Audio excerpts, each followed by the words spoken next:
Hello everyone, DMG's Jim here, back to continue our YouTube series on Fiends. Last couple of videos we were looking at places, the lower planes. We looked at Gehenna, we looked at Carcerai, we've looked at Hades, aka the Grey Waste. Now we're going to get to the big ones, the Abyss. We're doing the Abyss on this video. Probably a couple more detailed videos after this, getting into the actual layers, but we're just going to kind of read through the text to get an overview of how TSR and Wizards has presented the Abyss over the 40 plus years of our hobby here. We're going to start with the first edition Manual of the Planes. We'll look at some second edition Planescape out of the box set Planes of Chaos. We'll take a third look at the third edition Fiends of Codex, the Hordes of the Abyss book, and then we'll look at the fourth edition Manual of the Planes, followed by 5th edition Planescape, Gate Towns, and the DM's Guide to the Abyss, some of the information given there. So, forewarning, this will probably be a lengthy video, and warning number 2, there will be a lot of RTFMing going along here. We're going to be doing some reading.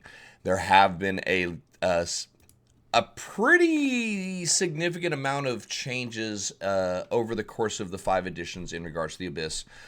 Some Demon Lords have more in one edition, less in another. So we're going to read through the text. But ultimately, DM to DM, the Abyss is literally your playground to do what you want with on the chaotic evil side. There's a lot of texts out there that can give you some guidelines, some inspiration, some structure, but really this is kind of your playground as it gets to it. So let's read through all of the stuff, and we'll make our way through it. We'll see both the consistencies and the inconsistencies in the presentation of the Abyss over the course of the hobby's history. So, first edition Manual of the Planes, the Abyss. The 666 layers of the Abyss are an estimate, but the Abyss definitely has the most layers and therefore potentially the most inhabitants of any of the outer planes. Carcerai would argue. No sage or scholar claims to have visited or cataloged each of the layers. Each power seems to claim at least one layer of the Abyss as its own, making further definition difficult. The thought of an infinite number of infinitely large planes boggles most minds, so the estimate of 666 layers is generally used. How do we end up in satanic panic? The Abyss combines all that is evil with all that is chaotic to produce an ugly, violent plane where the strong survive only on the backs of the weak. It is the birthing place of the demonic races, and it is called Demon Home by the natives of Gladsheim, and Jurgeton, the Misshapen lands, by those of Arvandor. The only layer of the Abyss that is well known is the first layer that is called Pazunia, for Pazuzu, who is most often found there, known as the Plane of Infinite Portals or the Palace of 1001 Closets. The layer is the topmost of the uncountable abyssal layers. It is a barren, dusty place without life or greenery, baking beneath a hell-red sun. The dusty plains are broken by 3 features: huge holes in the earth, great iron portals, and the river Styx. The holes of this first layer are conduits to the various layers of the Abyss. These function like conduits in the astral plane in that those who descend are immediately taken to the layer the conduit leads to. The iron fortresses usually house the material bodies of higher level demons and demon lords when they are traveling astrally. The iron fortresses are usually guarded by the demon servants who fight to the death permanently on this plane to protect their lord's body. Demons sometimes war against each other while one is away on the prime material plane, seeking to slay their enemy's physical form and either kill the power or maroon it on a prime plane. Sieges are common in the first layer of the Abyss. Demon lords expend much energy fortifying their strongholds against attacks. They return as soon as possible if given word that their true body is in danger. The river Styx flows in a winding course across the top layer of the Abyss. Some channels of it pour into holes, while others portals feed the river forgetfulness with waterfalls that run in reverse. Travelers are advised to use the boatman Charon or his servants while journeying on this river. A character thrust into a random layer of the Abyss, either through curse, through items, or choosing the wrong conduit, can find himself in any of a number of terrains. These terrains stretch on forever and are inhabited by all manners of foul creatures. For a general description of some of the abyssal layers, use the following table. Not going to read every line on this. This is just a random table that if you don't necessarily know where they're going, you can use a die roll, a D100 roll, to give yourself a basis for the layer and to kind of build from there. Quick and dirty and easy. So the interplanar portals on the topmost layer of the abyss also look like large holes, creating havoc for the traveler seeking to pass through the abyss to other destinations. Most travelers avoid this method. The Iron Fortresses are usually immune to the effects of astral viewing portals, so that astral travelers cannot enter the Iron Fortress from the astral plane. No known barriers exist in the first layer of the abyss. Those that are known in the other layers are jealously guarded by the inhabitants of those layers. Barriers can be located in any terrain in the abyss and can lead to any terrain on the other side. Features of the Abyss. The most numerous of the creatures of the Abyss are the demon race, a fell group of foul monstrosities seemingly limitless in number. Their prolificity would cause concern in other planes were it not for the fact that the demons always turn on each other. The stronger always seek to dominate the weaker, and the weakers always conspire to overthrow the stronger. Alliances mean little in the Abyss, for the demonic allies of one moment become the enemies of the next. A full listing of the general frequency of the various demon races is given on page 35 of Monster Manual 2. Several additions should be made to the list. You want to add Bodak, Shadow Demons, and Hordlings. Okay, a little bit more information here on specific demon lords, demon princes, and descriptions of their lairs follows. But we are almost done with the first edition book here. Rulers of the various layers often maintain vast standing forces in their home layers. The demon lords are the most powerful of their race. Each demon prince controls one or more layers of the abyss, but they are continually at each other's throats with plans and counterplans to expand their domains.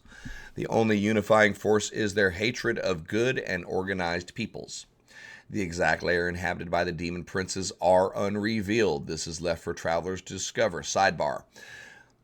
A lot of this has changed since the first layer. There has been the establishment of specific demon lords and demon princes on specific layers. However, at the writing of this, it was kind of left up to the DM to seed them as necessary. One other sidebar, it was already actually established in the Demon Web of Queen of the Demon Web pits that Loth lives on the 66th layer. But I digress, getting ahead of ourselves here. The rumored dwellings of the demon princes are as follows. The dwelling of Orcus is a great palace made of bones rising out of ground bone meal. His guards and servants are undead. From his empty halls, Orcus rules many layers and is said to have conquered a number of prime material planes. The realm of Demogorgon spans several layers, yet each is a jungle filled with dinosaurs, wild apes, and bird-like monsters, in addition to the standard complement of demonic life. Yinagu's great mansion is the size of a city. It rolls across the barren salt waste of his layers, pulled by slaves and controlled by gnolls. Juiblix has a lair made of living fungus and rot. Here all matter is decaying, and all manner of slimes and molds live off each other's putrid forms. Loth controls a number of adjacent planes, but is reached through a great web built in the midst of a primal maelstrom. Baphomet lives at the center of an infinite maze that spans his lair and the layers adjacent to him. The maze is said to change as it passes between the layers. It is rumored to be populated by all manner of minotaurs, some who have breath weapons and magical abilities. Fraz Blue has only recently returned to his own realms. He is still in the process of removing those lesser creatures who usurped his domain during his absence. At its height, Fraz Blue's realms rivaled the beauty of those of the twin paradises of Arvandor, but this is only a cruel deception, for beneath the illusion is decay and rotting flesh. Grazit makes his domain in a great palace that fills an entire layer and dominates the nearby layers of lesser demon lords. Here Grazit marshals his army against the forces of Orcus and Demogorgon. Kostichici's domain is only part of a single layer, but the hatred of this demon prince spans the layers of the abyss. His plane is a glacial place filled with all evil creatures of cold. Pazuzu has no abode, but it is seated the air above the surface of every layer of the abyss. The demons depend on Pazuzu and to Charon in the low layers where the stick runs for readily transportation, making him the rarest of beings, a well-liked or at least a tolerated demon. Zugtmoy has several realms scattered amongst a number of the layers of the abyss. In general, they appear as normal environments overrun by fungus and lit by a purplish light. All manner of fungoid creatures inhabit the realms of Zugtmoy. Demon lords and princes are considered lesser powers in their home planes. If slain in the abyss, they are dead, though another creature will evolve into a being similar to the deceased demon to fill the gap. Sidebar meaning if you kill Demogorgon, another demon is eventually going to evolve into a Demogorgon-like. You kill Stochichichi, Kostichichi, some other foul, twisted frost giant will assume the mantle and mutate. The idea in first edition was even if you kill them, they're not dead permanently. Something else will rise up to take their place. Demons are infinite. Creatures used as servants and lackeys in the abyss have additional powers compared to their prime material counterparts. Sidebar meaning we're going to increase the complexity of demons in the abyss according to first edition. When you're fighting demons on their home turf, they have a higher armor class, they have a higher 2 hit, and they have a higher chance of having spell-like abilities. So, few greater powers make the abyss their home, as they would have to continually deal with the upstart demon life that fills the plane. Some powers are merely souped-up demons or powerful monsters from the prime material plane, such as Vaprak of the Trolls and Leogzid of the Troglodytes, who are lesser powers than most of the demon princes in adjacent realms, and they each rule only a part of their native lair. The evil gnome god Erdlin makes his home in a layer of solid rock, crisscrossed with the infinite tunnels that he has carved in his hatred. The Chinese powers Tomu and Lu Yue make their home in a realm called Feng Tu. Feng Tu appears as a mighty citadel that rises up a forked branch of the Styx called Hao Nai Ho. Probably pronouncing this incorrectly, my apologies. This branch can be reached by Charon and the Charona Daemons. Charona Daemons, your choice. The citadel of Feng Tu is entered via Kui Men Quan, the gate of the demons, which is large enough to permit elephantine behemoths to pass through easily. The gods of epidemics and the goddesses of the North Star hold sway over a household of manes and demons. The lesser god Kali controls her entire lair, a realm of jagged peaks and blood-red tropical vegetation. The Black Earth Mother maintains a number of abodes in this realm, decaying temples overgrown with scarlet vines and crimson flowers. Her servants are demons and chaotic evil Rakshasa. So we do still have some homages paid to real Earth mythology along the way here in our first edition. Just so we know, here's a tiny little bit of a drawing that shows how the abyssal conduits work. Here we have Loth being listed as the 66th domain. Even up here, we said we're not sure where they are. One of the minor inconsistencies, not at the end of the world. So that's first edition Manual of the Planes, giving us a more, this is kind of the most detailed overview we had of the Outer Planes in first edition. This was kind of your, if you're running around with the Outer Planes stuff, this is kind of your guidebook. This is your source book. Moving on, we're going to get to second edition. We are going into Planescape for a little bit here. The first book we're looking at, just so you know, we're referring to the Planes of Chaos box set. Our first reading will be from the Player's Primer, the Player's Guide to the Planes of Chaos. The second reading will be from the DM's guide to it. Okay, so we're done with first edition. We're moving into second edition now. Into the Abyss. There's a Tanari living in Sigil called the Rule of Three. For a fiend, he's almost a decent sort, and he knows the dark of the abyss better than most. Catch him at the right moment, and he'll even pass on some helpful advice about the place. According to the old Rule of Three, a Burk's got exactly 3 priorities in the raging madness of the abyss: surviving, finding an exit portal, and getting out. Only a barmier or bleaker goes into the abyss more than once. Sure, there's always some alcove who won't believe it's that bad. A blood knows it's worse. Even in the abyss, there's bad, and then there's worse places to be. Some layers steal memories, others rot bodies from within, while some slowly freeze all living things into stone.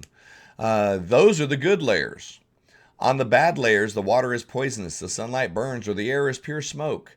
Fires, lightning, and poison don't bother demons, Tanari, so some of the... Sidebar, you're going to hear Tanari in our second edition. This was in response to the revision of demons and devils into Tanari and Batizu. Fires, lightning, and poisons don't bother Tanari, so some of the layers that they inhabit aren't what anyone else would call tolerable. Still, the dark of it is most of the layers of the abyss are desolate but not unlivable, at least not for bloods with priestly and wizardly magic at their disposal. Trouble is, eventually a Burke's bound to walk through the wrong gate and wind up on a lair she can't survive. A trip to an unknown lair is a quick way to wind up in the dead book. So the abyss is a nightmare where everything rots and nothing pure can survive. Most cutters suspect as much. Here's the chant on how to come out of it and live to brag about it according to Rule of 3.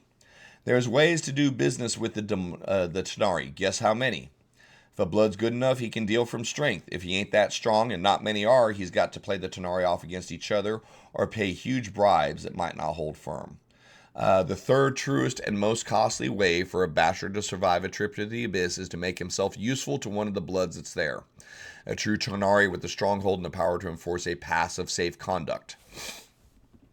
Rule of 3 says there's also 3 naturally quick ways for a cutter to give the Tanari a laugh. They've worked many a time to give a basher a second chance. Number 1. Tanari are always suspicious of each other. When a fiend asks awkward questions, start talking about his enemies and watch him twitch. In the abyss, everyone is looking over their shoulders. Number 2. Never underestimate the value of a little garnish. While a guardian of Bator takes his responsibility seriously, a Tanari does his duty only if he might be caught. So long as the bribe isn't insulting, he'll pocket it. Whether he stays bribed is another question. Number 3. Though the Tanari all fear the lords, they aren't loyal. Remember that and turn it against him. Offer a Tanari power or revenge and he may go stag.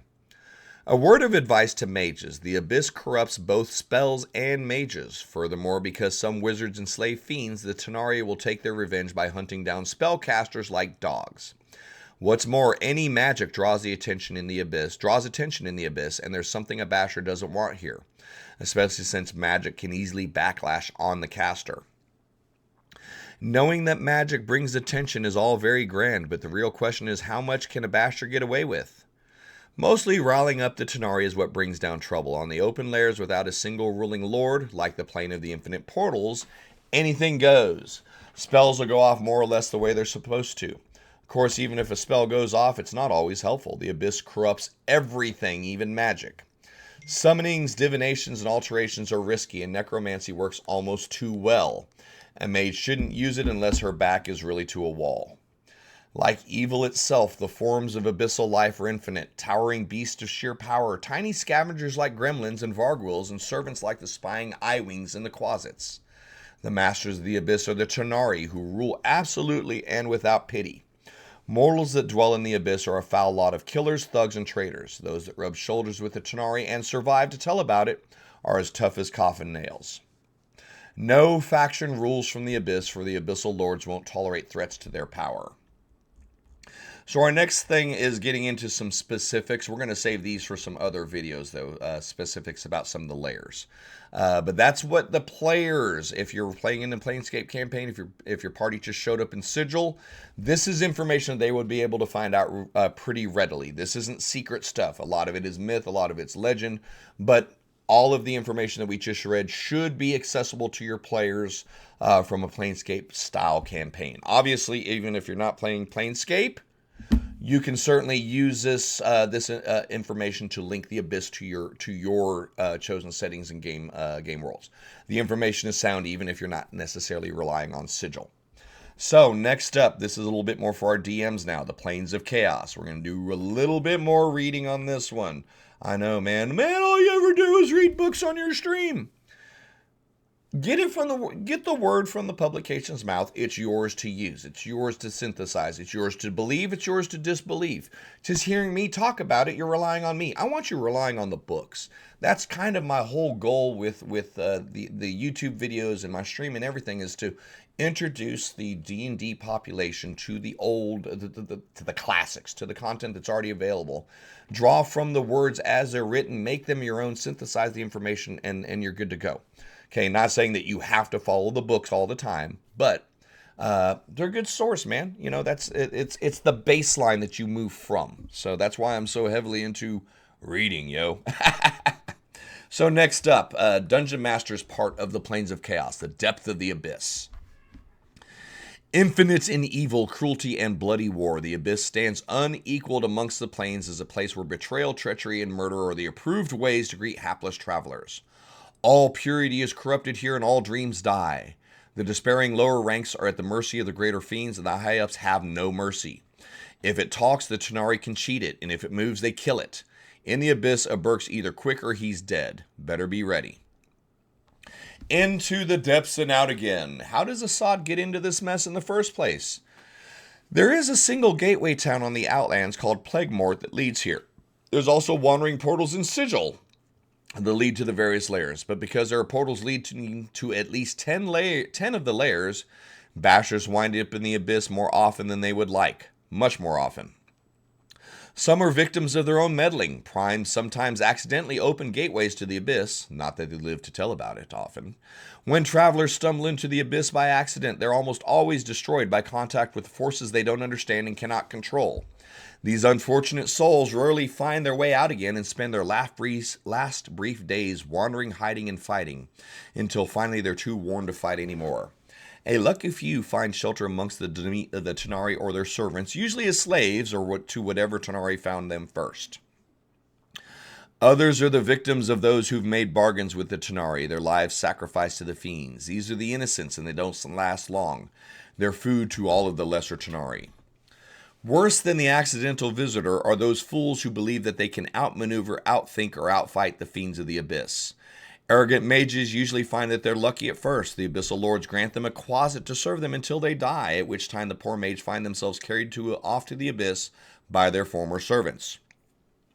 Others go straight to the source of evil, like lemmings to the sea. The most demented sods go into the Abyss willingly to strike bargains with the Tanari. Of course, most of them don't return, but those who do come to some arrangement are always surprised when the Tanari breaks their word as soon as it's convenient for them. If vengeance or other motives drive an alcove to deal with the fiends, they should go to the Batizu, who at least cheat her honestly. Some fun art here. So, how does Assad find his way out? Paths lead from one layer to another without order or pattern, and these often just involve fording a river, descending a cliff, or passing through an archway. Most of the paths to Pandemonium require leaps from cliffs or into gorges, though the Tanari delight in leading the clueless onto false paths that'll just break their necks. Paths to Carcerai require a basher to enter a cavern or other enclosed space. The best way to leave is through the Broken Reach, a fortress on the first layer of the Abyss called the Plane of Infinite Portals. Or bashers can make quick escapes from the Abyss by taking a boat on the Styx, but that leads from the Abyss to other lower planes. Unless a cutter has a way to move through either Mount Olympus or Yggdrasil in the Grey Waste, sailing down the Styx often makes a bad journey much worse. The value of a little garnish should never be underestimated either. While the fiend guardians of Bator take their responsibility seriously, the Tanari only believe in doing their duty if there's a chance they'll be caught avoiding it by some high-up. As long as the garnish offered isn't an insult to the fiend, he'll pocket it. Whether he stays bribed is another question. Survival in the Abyss. The Abyss is cruel as death and hungrier than the grave. Many rattle their bone boxes, but here's the chant.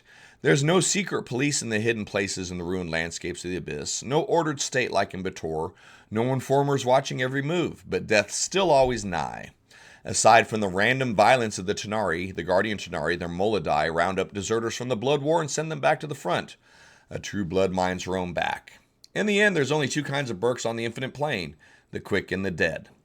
Wise cutters don't plan on a long stay. Quick raids are the way, or alliances with the local rulers. Sure, they've got hot tempers and long knives, but they'll honor their word until the moment a basher stops being useful to them, or until they're bored with her, whichever comes first.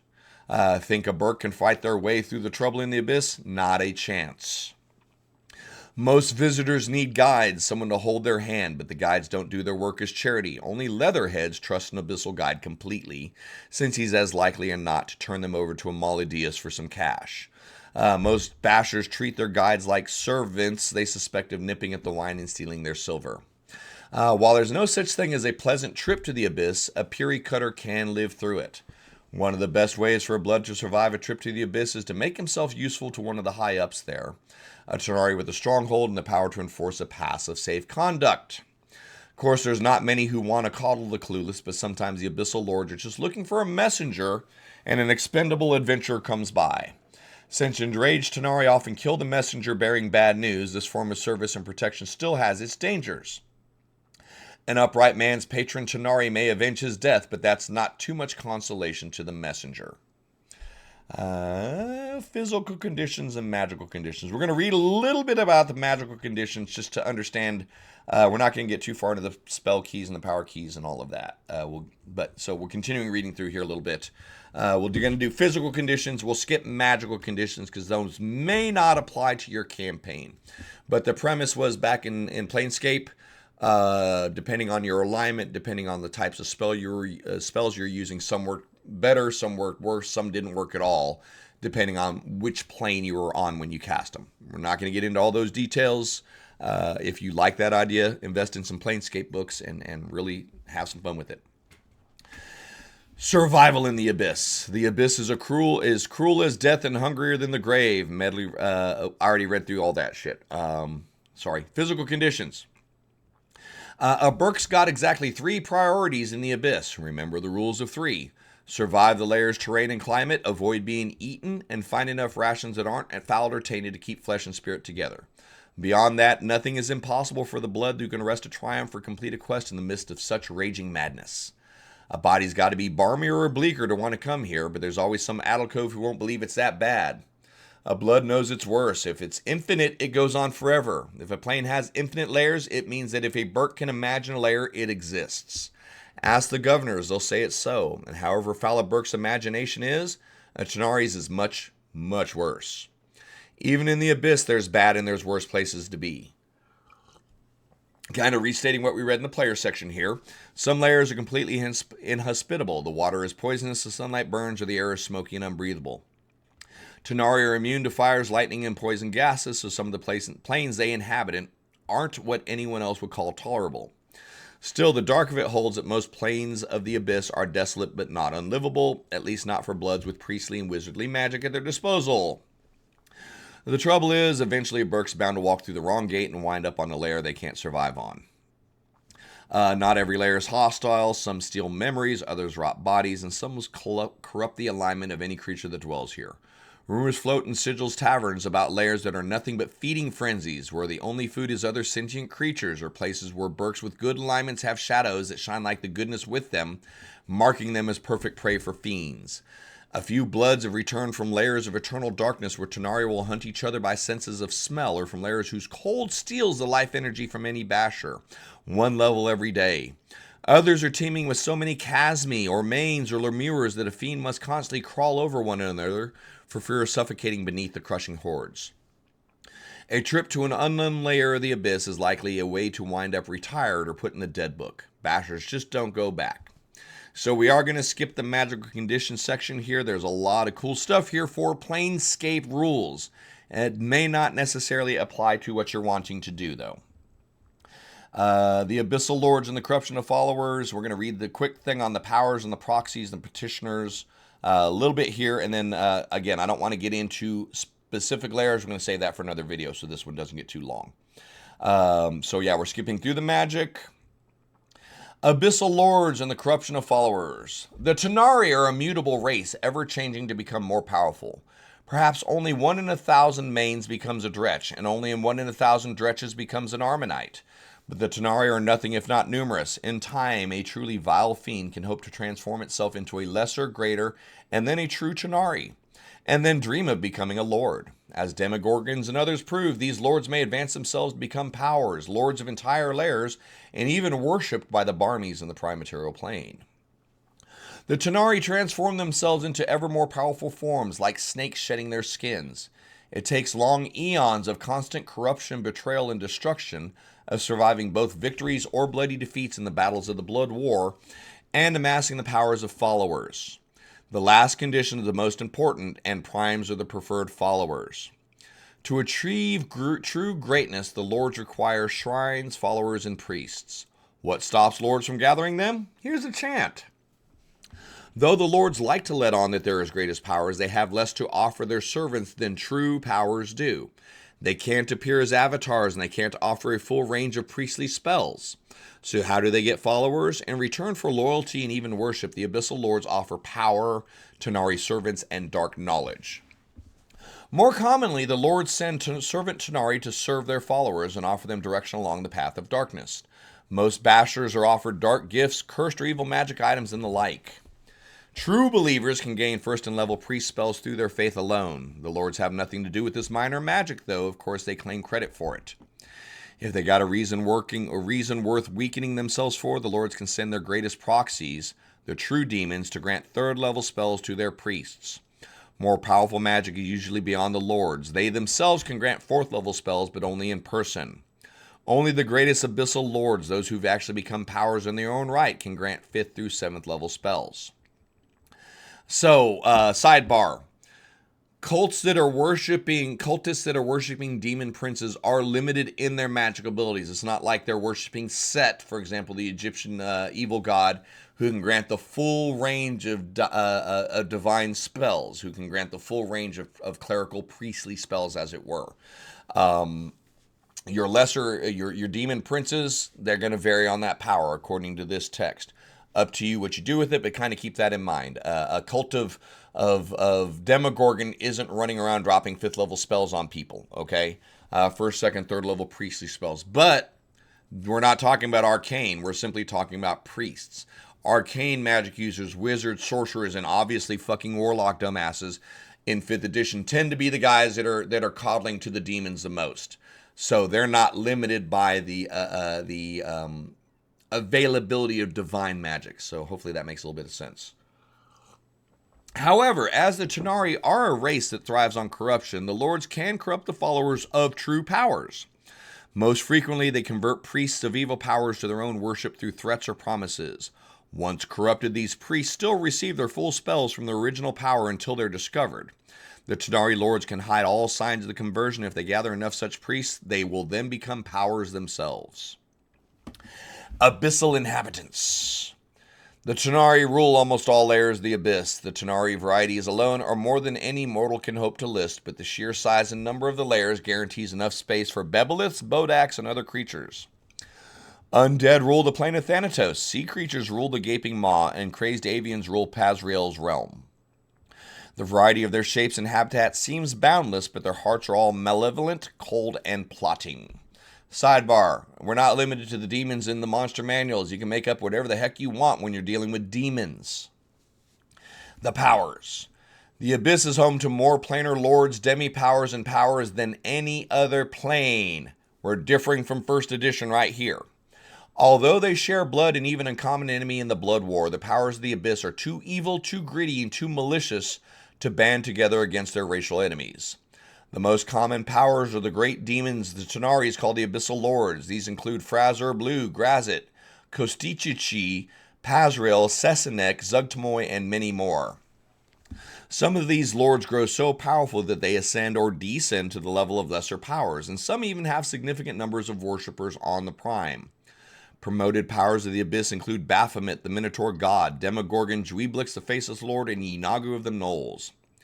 Finally, there are powers strong enough to seize a lair from the Tanar'i and establish their own realms. Beshaba, Dinkarazan, the Insane Darrow God, Eshabala, Gorlik, the Wandering Bugbear God, Gronkul, the Great Mother of the Beholders, Kali, Kiransili, Leogzid of the Troglodytes, Loth, the Demon Queen of Spiders. Note, we are not calling her a demon anymore. We are calling her greater power in 2nd edition. Murshok, the Yonti Snake God, Ramenos, the Bullywug God, the Bugbear deity Skigaret, Umberly, the bitch goddess of the seas of Toril, Erdlin, the Crawler Below, and Vaprak, the Destroyer. The forms of evil are endless, and their strife with each other is unceasing. So in addition to a lot of demons, we have a lot of demon princes, abyssal lords. Then we have gods, actual, honest-to-goodness deities that are in the abyss as well. The proxies, the mightiest proxies of the abyssal lords and powers are true Tanar'i whose evil is great enough and vile enough that they earn their power and status amongst the Tanar'i. Lesser Tanar'i sometimes serve as lesser proxies, but all of them are proud, slothful, avaricious, lustful, enraged, jealous, or gluttonous. 1, 2, 3, 4, 5, 6, 7. Ooh. They are more devoted to themselves and to their own needs than their patrons, so offering them something they can use is a good way to distract them. Though they all fear their masters, they have little loyalty. Remember that because it can be turned against them. Other proxies are rare and usually created for some special purpose. Specially shaped proxies like Loth's Myroclar and Yokel, Demogorgon's Ixochitl, and Kostiche's Frost Mages are usually confined to the layers where they were created. The Petitioners. The Petitioners in the Abyss are here because they were evil in life and they feel right at home amongst the power struggles and betrayals of the Abyss. They think of mercy as a form of humor and they'll flay their betters for a lark.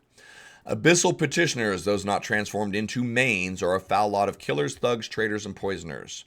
Those that can survive rubbing shoulders with the Tenari are tough as coffin nails. Most of them suffer from raging ambition or just plain rage, which makes them both dangerous and unreliable.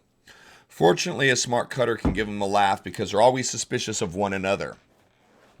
When a Tenari or another abyssal inhabitant asks a cutter awkward questions, the best thing they can do is to change the subject to the Tenari's enemies, even if the poor sod doesn't really know who they are. In the Abyss, everyone is looking over their shoulders. Last but not least, the Tenari. Well, we're almost done with this part, and we're about to get to 3rd edition. Yeah, this is a lengthy video, I warned you. Thanks for hanging out, though. Hopefully you're enjoying it. The Tenari are a race bred for evil, corruption, and pain. They revel in bloodshed and are born ready for the hardships of the field. To carry the analogy further, as a prime might see it, the Abyssal Lords are the Tenari kings. Balars are generals, Mariliths are strategists, Nalfesni are the judges and torturers, Maladai are the quartermasters and recruiting sergeants. Amongst the lesser Tenari, Vrak are the aerial scouts and skirmishers, Glabrizu the spies and power brokers, Hezru the heavy troops, Armanites are the cavalry, Succubi and Incubi are tempters, and Mains are peasants. Rudderkins are skirmishers and camp followers. Some Tenari have become bored with the blood war over the millennia. They hide these unnatural tendencies, and some do regain their bloodlust after time away from the killing fields. The Tenari treat the Abyss as their storehouse, recruiting center, and free leave. Factions. Sidebar, this is in reference to the factions, the factals of Planescape. You can probably ignore this unless you're a Planescape person. No faction makes its home in the Abyss, for the Abyssal Lords wouldn't tolerate any such imposition on their power. Even the local sects have trouble recruiting. Oddly, the Ring Givers have a small foothold here, though their members' view of giving up physical things assume they receive power and stature in return. Other common allegiances including the Bleak Cabal, the Dustmen, the Doomguard, and the Fated. The real allegiances of most residents of the Abyss is not to some universal philosophy, but to raw, naked power. Other encounters. The Abyss is large enough that creatures beside the Tenari can eke out a squalid, brutish life, but some creatures gotta be tough and quick to survive. Some are mountains, behemoths, and juggernauts of power that even the Tenari respect. Creatures like Bebeliths, Bodaks, Fire Shadows, Shimnus, Water Lords, and the Greater Varangoins, also called Abyssal Bats. Others are scavengers that hide in the cracks, scuttling into view only to snatch food and trying to avoid attention. Abyssal scavengers include small flyers like Galtrits, Gremblits, Mephits, Shadow Fiends, Varghouls, and lesser Varangoins. There are servant creatures that make themselves useful to far more powerful protectors. The Spying Eye-Wings, the Lumbering Maras, and Trickster Quasits. Fetch and Yethhounds also fall into this category. Races like Bebeliths are creations of the Tenari, and they are common in the Abyss. Sidebar, that changes later. Many chaotic evil races feel at home in the Abyss, and as a result, few wandering travelers last very long. So we're going to go ahead and stop on our 2nd edition here. The next video, we're going to get into specifics about some of the layers. We'll do that. But hopefully, comparing 1st edition to 2nd edition, not a ton of changes going on here. Well, that's not true. We have the reorganization of demon lords and demon princes into actual powers, deities. There was a full reorganization of the layers that each of the demons possessed. When we looked at the 1st edition manual of the plane, the assumption was each demon lord controlled its layer and the ones next to it. That's not the case in 2nd edition, and it continues to change over the publication history. So next up, we're going to do Into the Abyss. I am going to pause my video here, grab me a little bit something for my throat, but we'll be right back. Okay, so we are now picking up in the 3rd edition. We're on page 106. 106. For what it's worth, if you are into demons, if you are going to use the Abyss at any great length, I strongly recommend you adding this publication to your library. This is 3rd edition Fiendish Codex 1, Hordes of the Abyss. Obviously, if you're not playing 3rd edition, the stat blocks are going to be wonky.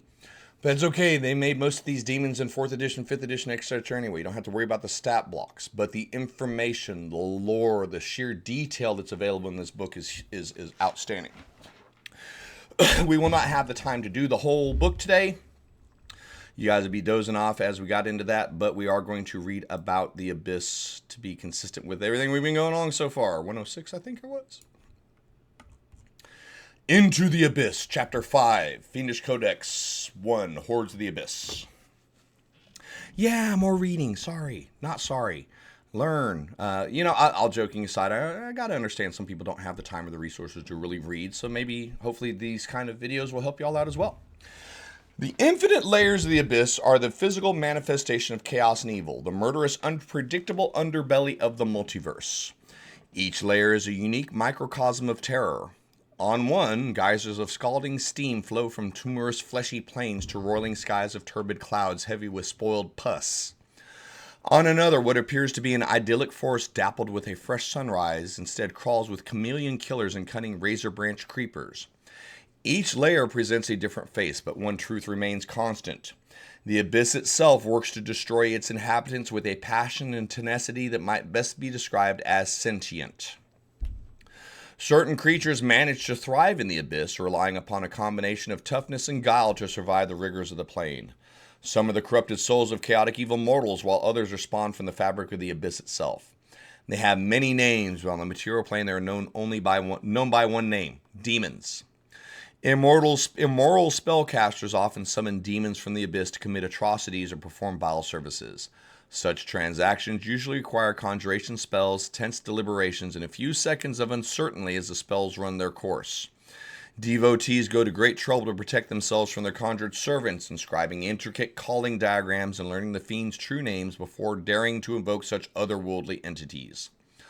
On the Abyss, mortals are the outsiders. The horrid, gibbering creatures that dance to the whim of conjurers at home are on familiar ground in the Abyss, and their numbers are endless. In the Abyss, demons do not serve mortals. They eat, enslave, and corrupt them. By a trick of magical force, personality, and intractable will, a particularly powerful demon can entice or enslave a layer of Abyss to its will, shaping it into a pleasing form that mirrors the demon's dark nature. Such a creature becomes nearly as powerful as a god, achieving a status akin to nobility among its peers. The fortified layers of these demon lords form the principal battlegrounds of their lesser powerful minions, for the lords of the Abyss constantly scheme and war against each other. Some of the most arrogant lords fancy themselves demon princes, but these self-proclaimed honors mean almost nothing in the Abyss, where demons maintain power only as long as they can keep it. The Fraternity of Order, a law-minded faction formerly based in the portal-rich planar city of Sigil, long ago established an official catalog of discovered abyssal layers. Cenobites loyal to the Order constantly update and expand upon the illuminated compendia of notes and legends about these places, selling the works in Sigil's marketplaces to fund Order-sponsored expeditions to the Abyss. Some few of these volumes eventually make their way to the material plane and thence into the hands of vile spellcasters or wicked cultists who treat them as inspirational readings or maps to unthinkable power. A layer's number depends wholly upon when its discovery was noted by the Fraternity of Order and does not imply a spatial relationship with lower or higher layers. The first layer is the first discovered. The second is the second discovered. Doesn't necessarily mean they stack like the 9 hells. The second layer could have been down here. They just went through the portal on the first that popped them into the second. That's what this book is positing. No one knows the actual geographic layout of the layers. Rather than the numerical value placed on the infinite abyss is simply the order of its discovery. The deepest layers of the abyss are those that lack a connection to Pezunia, the first layer of the abyss, so designated because it's the only layer conterminous with the astral plane and hence the material plane and other outer planes. For numerological reasons, many scholars believe that the number of infinite abyssal layers equals to 666, but at the current rate of discovery, it seems like there are many more. All right, a history of the abyss. This is good. Third edition sidebar. The Fiendish Codex we're looking at does take a summation of Planescape stuff, first edition stuff, as well as the manual of the planes, and kind of gives us a summary, as it were, an update, and also kind of moving the timeline forward a wee bit. In the age before ages, eons before the rise of mortals, the Auberinths ruled the abyss. Of all the beings of creation, this is the first mention of the Auberinths, okay? Of all the beings of creation, they alone possess the cunning and natural defenses to survive within the harsh, seemingly infinite realm of utter chaos and evil. In those days, when the multiverse was young and the deeper layers of the abyss still shuddered with the aftershocks of creation, the Auberinths clustered upon the uppermost layer, the plane of infinite portals, where they ruled the barren landscape from mighty iron fortresses situated on the rims of great chasms leading to the lower layers. They plumbed those layers carefully, seldom staying long before returning to their citadels to make war with each other or engage in profane surgeries and rites meant to create life in their blasphemous image. The Auberinths are like the Phyrexians, man, if you're a Magic the Gathering fan. The Auberinths' most numerous creation, the Tanari, served in their masters' armies and at their decadent feasts, but there were other subordinate races as well. The croaking, cackling lords of the iron fortresses required a constant supply of servitor demons to protect themselves and to seize the domains and secrets of the neighboring Auberinths. The vast breeding pits of the Cyrbexian Auberinths writhed with nascent life, and every generation brought new innovation and depravity. The squabbling of the Auberinths was but a fragment of a much larger narrative, for the era of the age before ages was a time of war, where the first conflicts between law and chaos had boiled over from the inner planes into the still-forming outer and material planes. Key to this primal conflict was a brazen Auberinth lord named the Queen of Chaos, who cowed most of her rivals under her banner, driving the defiant lords to the lowest depths to the uncharted abyss. The Queen marshaled even the Tanari to her side by elevating her most trusted servitor and consort, the powerful Tanari lord Miska the Wolf Spider, to the rank of Prince of Demons, naming him the first among his kind in the almighty eyes of the Auberinths. This force in tow, the Queen and her headmen took the field of the side of chaos, tipping the conflicts against law. The savagery of Miska's demonic hordes brought huge gains in territory and converts, particularly in the material plane. World after world fell under the Queen's dominion, and with each victory that was once immutable, became fluid. The laws of nature became half-forgotten memories from a saner time. Chaos ascended, and the abyss ascended with it. The upheaval. Eons of conflict finally shuddered to a stalemate on the material plane world of Oerth, Greyhawk's planet, a place rich in magic and untapped possibilities. There, on the field of Pesh, in the shadows of a great volcano called White Plume Mountain, Miska the Wolf Spider fell in battle with the Wind Dukes of Aqua, lawful creatures of elemental air. These scions of an ancient empire that spanned worlds employed the Rod of Seven Parts to trap Miska in an extra-dimensional prison on Pandemonium, robbing the Queen of Chaos of her most powerful ally and the guarantor of Tanaric cooperation. The legend of the defeat and the potent artifact that engendered it spread quickly throughout the Great Wheel, forever changing the nature of the conflict. Sidebar. This is currently being touched on in the 5th edition book, Vecna Eve of Ruin. There's an entire campaign, the Rod of Seven Parts, that was built about the reassembly, the reconstruction, and securing the rod to keep Miska from popping back up. So we are... 3rd edition book is paying homage to a 2nd edition campaign, the Rod of Seven Parts, that established some of this as lore. 5th edition continues this with the mention of Miska and the Rod of Seven Parts in Vecna Eve of Ruin. So we do have some continuity. Hey, that's cool. Kind of unusual to have continuity when you're looking at something called chaotic and evil, right? But we're good. So, back on the plane of infinite portals, the Auberinth alliance fractured, and the Queen herself retreated to the lower depths of the abyss, seeking refuge in a reeking morass called the Steaming Fen. Sensing weakness, the Queen's enemies struck out. From the heights of Arborea, Fairy Queen Morwell of the Eladrin Court of Stars ordered her Gale Knight legions to launch a devastating raid upon the plane of infinite portals. The Auberinth lords struggled to maintain their fortresses against these attacks, but they and their demonic thralls died in their thousands, and not only at the hands of the Eladrins. For at this moment, the treacherous Tanari exploded in open revolt, overthrowing their masters even as the sky swarmed with flying celestials in gleaming golden armor. The Eladrin host cared little of the differences between Oberynth and Tenari and slew all of them with impunity. Demons of all varieties fled down the numerous pits and into the bowels of the abyss, and an infinity of hostile climes. Some vanished forever, swallowed by eldritch voids or slain by fellow refugees. Others thrived, managed to bend whole layers of the plane to their wills. The Tenari especially excelled in coaxing a sort of symbiotic relationship with the abyss, and while once Miska the Wolf Spider had been the sole demon prince of demons, now scores of evolved Tenari squabbled for that title.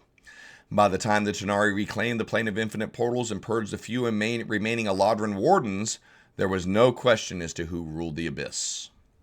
Next up, the Blood War. With the retreat of the Queen of Chaos and the scattering of the Oberynths, the greater Law-Chaos conflict collapsed into an awkward stalemate between opposing philosophies that had more or less maintained itself until the current era. But some combatants could not give up the fight, for peace was not in their nature. Long after the planes at large had settled into an uneasy peace, demons and devils continued to destroy each other in vast numbers, their battles touching all of the lower planes and devouring countless generations. This conflict eventually became known as the Blood War, and its historical origins in the Law-Chaos conflict became less important to its participants than the tradition of endless brutality. While the foot soldiers and generals led the conflict on battlefields throughout the lower planes, the domestic front became embroiled in a conflict of its own, as powerful Tenari, who emerged from the deepest layers of the abyss as masters of their realms, began to squabble over who would assume rulership of all demonkind. At the same time, these Tenaric scions scoured the whole of the abyss in search of surviving Oberynths, whom they murdered in great numbers in an attempt to erase them utterly from history. In time, it became clear that the Tenari were too numerous, too resentful, and too chaotic to unify under a single ruler, so the demons fell upon each other with zeal, initiating a conflict of demon versus demon that is no less brutal than the Blood War, for all its occasional subtlety. It's this conflict that defines the modern abyss and shapes the lives of its inhabitants. We're going to read through the denizens, then we're going to go ahead and stop our reading at the end at the deities on our 3rd edition. Yeah, long video. Countless evil creatures call the abyss home, but none in such great numbers as the demons. While a comprehensive list of the inhabitants of the abyss would be impossible to assemble, the following is an overview of the major inhabitants of the Fell Plain. The Tenari are by far the most numerous demonic race of the abyss, their legions spilling into nearly every layer of the chaotic plane. They are the evolved souls of chaotic evil mortals, hatched from the reality of the plane itself at the moment of their natural death. Despite this origin, most Tenari cannot remember, or don't care to remember, their material plane origins, and believe themselves to be the superior race in the multiverse. This perception is paramount to their involvement in the Blood War, a pointless continuation of a conflict that has lasted almost as long as the Great Wheel itself.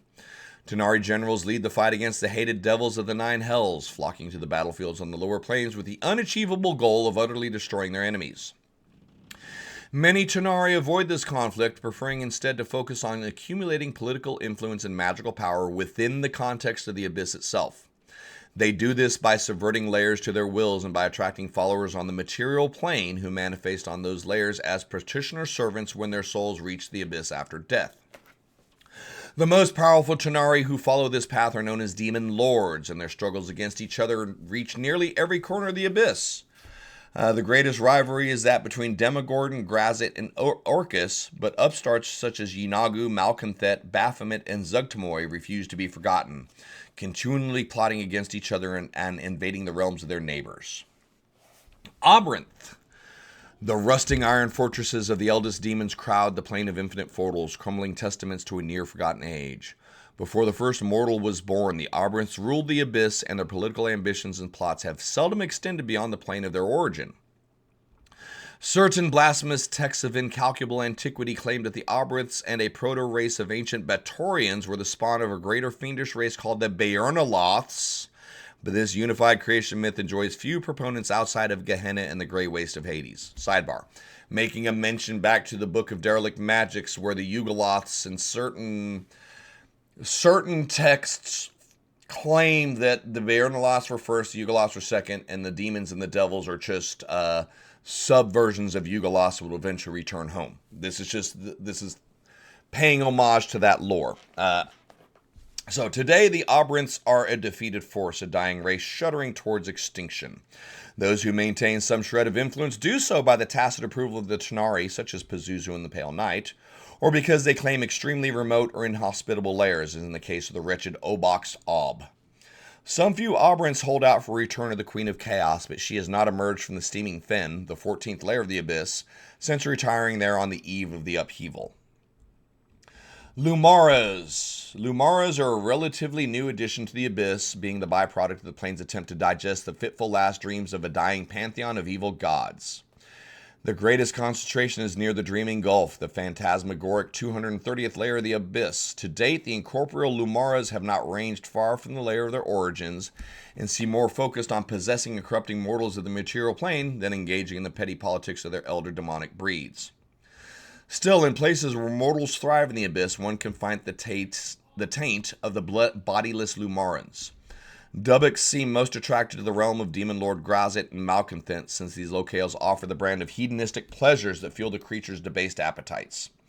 Guecubists infest the great marketplace of the Abyss, the citadel of Broken Reach on Pazunia, Gazit's triple capital of Zelatar, and Demogorgon's insatiable city of Lormoriax, where they possess visiting mortal merchants and ride them back to the material plane.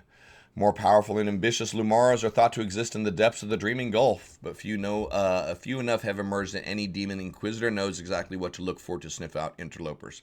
Lumaras only sidebar, they only appeared in this one in this book. They didn't exist before this. They don't exist now unless you homebrew them. But there you go. Mortals. Players.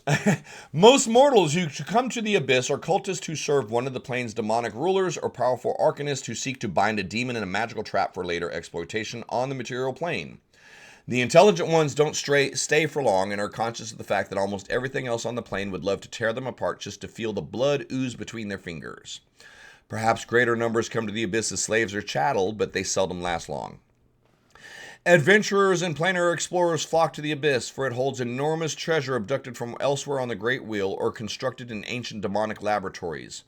Often these gifts come in the form of weapons or magical artifacts, but just as often the mortals seek magic diseases, profane rituals, or time-lost lore remembered only by the fading Aberrants.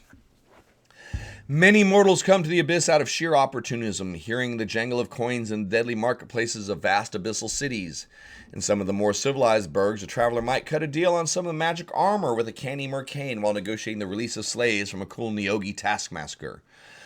Just as the Abyss itself is infinite, its markets are endlessly diverse and brilliantly perverse. Rarely a mortal gets the idea into his head that he can redeem the Abyss simply by cleansing it of demons and allowing the goodly forces of the multiverse to do their holy work upon the place.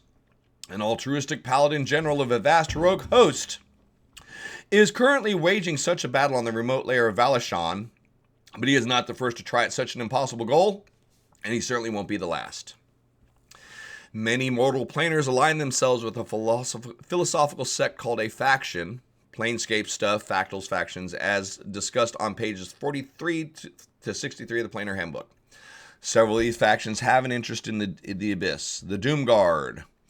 The members of the Doom Guard see order in the chaos of the Abyss, mapping the horrors and destruction of the plane while indulging their entropic obsession.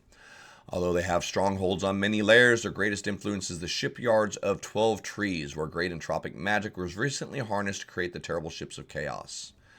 The Dustmen. The morose and mordant Dustmen believe that the undead are more truly alive than the living, a philosophy that brings them into significant numbers to Thanatos, the realm of Orcus, demon prince of undeath. Sensates, adherents to the Society of Sensation, believe that the multiverse exists to be experienced.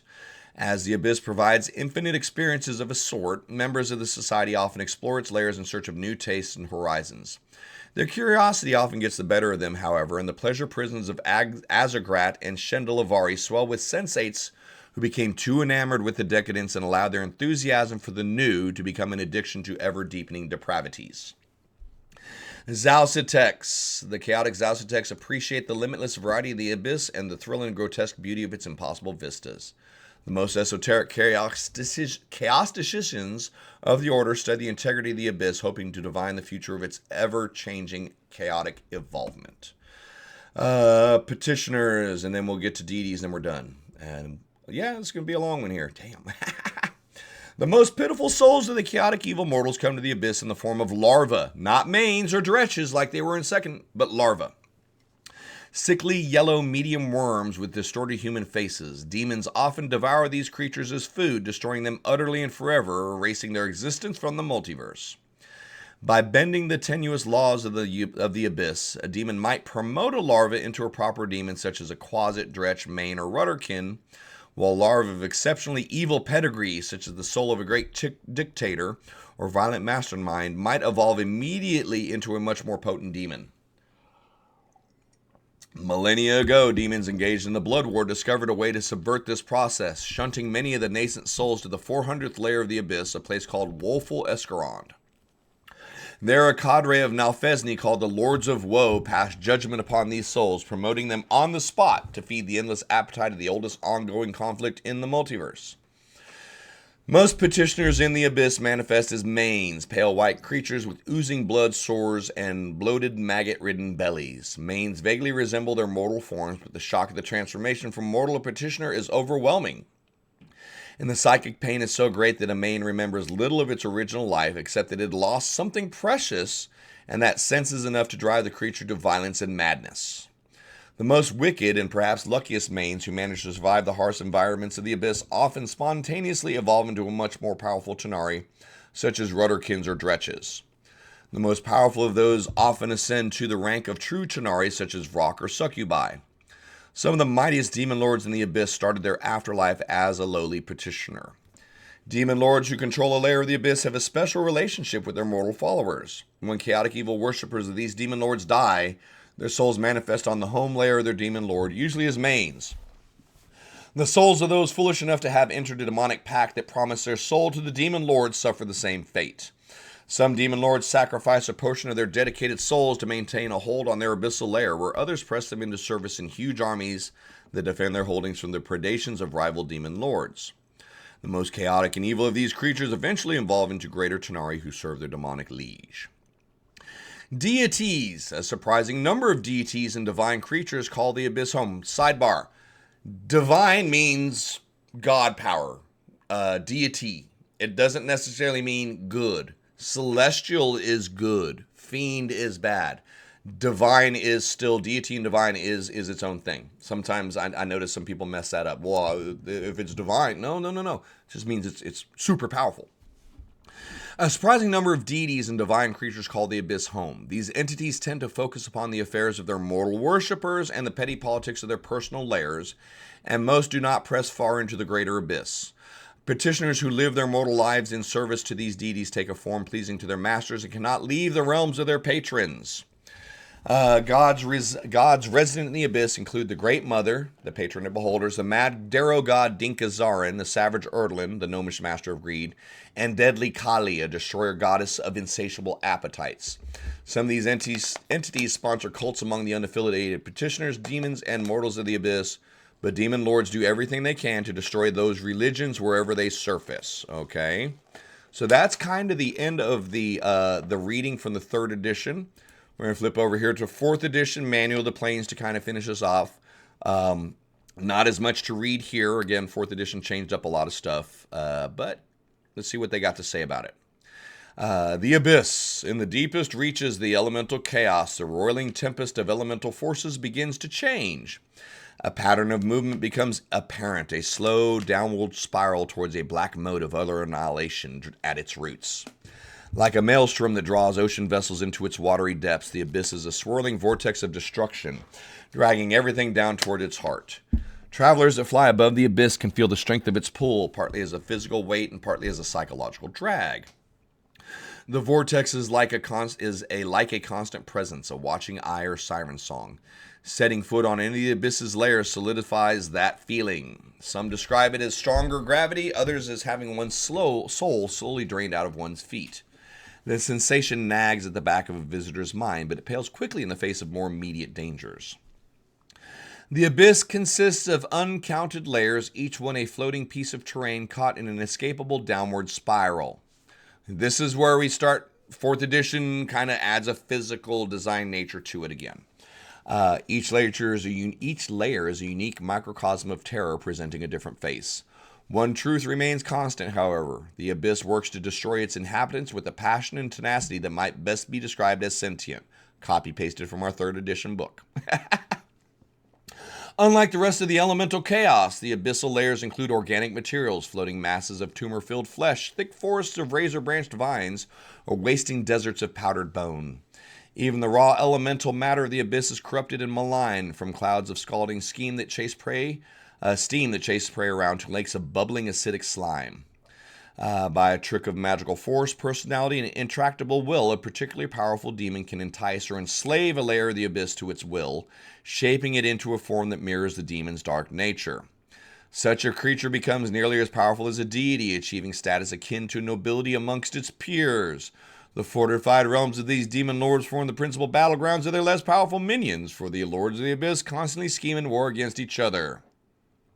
Some of the more arrogant lords fancy themselves demon princes, but these self-proclaimed honors mean little in the abyss. A demon maintains power only as long as it can keep it. So that was an absolute copy-paste out of 2nd edition's Planescape stuff. We're now into the 4th edition. There's a lot of consistencies. Really, the only change in regards to the presentation of the abyss was the 3rd edition bringing in the Obriths as the original race in the abyss. Also, the scope of power of our demon lords has been reduced since the first edition reading. So far, so good. Now we're about to get to 5. Yay! We are going to start with Plaguemort, the Gate Town. We are reading from Sigil in the Outlands, 5th edition Planescape Adventures in the Multiverse. Town is Plaguemort. The gate destination is the infinite layers of the abyss. The primary citizens are demons and humanoids. The ruler is Archlector Bex. Might and treachery rule in Plaguemort, an autocratic cesspool teetering on the unhallowed brink of the abyss. Rotting shacks, crumbling stone edifices, and derelict streets lie in the shadow of a silvery keep atop a gray hill. An imposing fortress of demonic construction, Blightsteel Keep, towers over the broken town and encircles it, separated by a bubbling moat of black ichor. From within its walls, an iron-hoofed tyrant, Archlector Bex, a lawful Ever Borrower Wanderer, lords over Plaguemort and its despicable townfolk, even as they plot against him. Trust has no place here. The citizens of Plaguemort are a sinister lot, traitors eagerly awaiting the chance to plunge their daggers into each other's backs. They vie against each other to supplant the Archlector, a position prized for its access to the demon lords and their dark gifts. The throne's despotic inheritor is doomed to defend the seat from an unending torrent of assassins and usurpers. Their pattern of betrayal has one exception. Periodically, the townfolk band together to combat the demonic hordes birthed from Plaguemort's festering gate. Demon Ichor, a malodorous reduction of blood, bodily fluids, and viscera left by slain demons, oozes from Plaguemort's sewers and chokes local wildlife, transforming fauna into grotesque fiends that prey on a wretched populace. Disease runs rampant, but those who succumb to illness or infection don't stay dead for long. Undead are a common nuisance, as pox-ridden corpses regularly return to confront their oppressors. The gate itself. Plaguemort's gate is the pit, an inky sinkhole that churns within a locked chamber. And this is kind of some fun art for Plaguemort. Planescape did a good job. The 5e Planescape did a really good job with the art. We cannot deny that. A mangled steel platform extends directly over the pit, and walls of thick briars surround its swirling edges. A garrison of armored demons, the Hounds, defend the gate and its keep. Once human vassals who lived outside the keep, the fiends swear tenuous fealty to Archlector Bex so long as he furthers the interest of the abyss. The whims of demon lords creep from the dark well to the ears of the Archlector, an unwitting prophet who pines for their power. He does their bidding, and in turn, the pit whispers the names of mutinous townfolks and other rising threats. Known dissenters are marched up to the platform and cast into the noxious void. Moments later, the pit belches up a demon to serve in the ranks of the Hounds. At any moment, demonic incursions, and at any moment, a horde of demons could spill from the pit and stain Plaguemort Street with chaos and bloodshed. These recurring events are largely unpredictable. Many believe the demonic incursions are punishment for holiness within the town. Kindness and piety are met with hostility and horror, and townsfolk overwhelmingly view missionaries of good-line deities as ill omens that must be wrangled and pitched into the pit. All right, so next up is going to be 5th edition 2024 Dungeon Master's Guide. Why 2024? They actually gave us more detail than 14, believe it or not. So we're going to go with this one. The Abyss. The Abyss embodies all that is perverse, gruesome, and chaotic. Its virtually endless layers spiral downward into ever more appalling forms. Each layer of the Abyss boasts a horrific environment that is harsh and inhospitable to mortals. Each layer also reflects the entropic nature of the Abyss. Much of the plane seems to be in a decaying, crumbling, or corroded state, and its corruption affects visitors. The layers of the Abyss. The layers of the Abyss are numbered based on the sequence of their discovery and cataloging by explorers from Sigil. Thus, the plane of infinite portals is identified as the first layer. Azagrat encompasses the 45th, 46th, and 47th layers. The Demon Web is the 66th layer, and so on. The layers of the Abyss table present several infamous layers. Detailed descriptions follow the table. We're going to read this kind of as a primer for our next video, where we're going to get into some of the cool details on these layers and how to use them for some fun stuff here. We're not. We're going to save this for our next video. Never mind. I changed my mind. But yes, I'm going to go ahead and put this art up at the end of all things here. So that's our relatively brief literary tour of the Abyss. There are a lot more books out there. There are a lot of more resources out there. If you have access to the Dragon magazine series, which I may pull up later, the Demononicon of Igwilv magazine series is an article series that went into, I want to say it was 11 or 12 issues that went into big, deep depth in regards to the Abyss. Even though we've been reading and talking for about an hour and 15 minutes here, we've barely scratched the surface of available lore and available materials official for the Abyss. We're not even talking about third party, and we're not even gonna, we don't, and never mind our creative imaginations as DMs. But the Abyss is huge, literally and figuratively.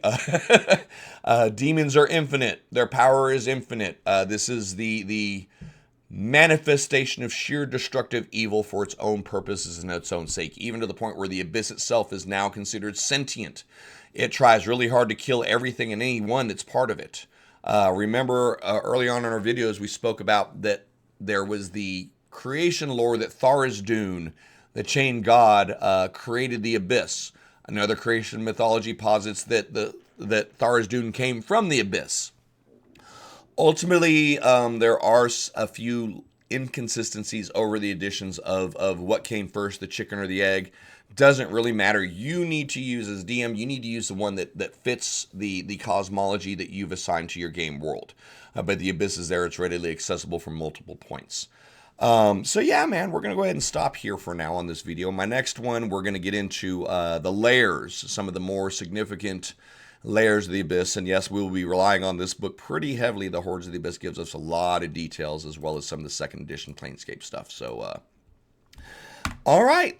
Thank you for following the video. Hopefully you made it to the end, or hopefully you caught like last 5 minutes, whatever.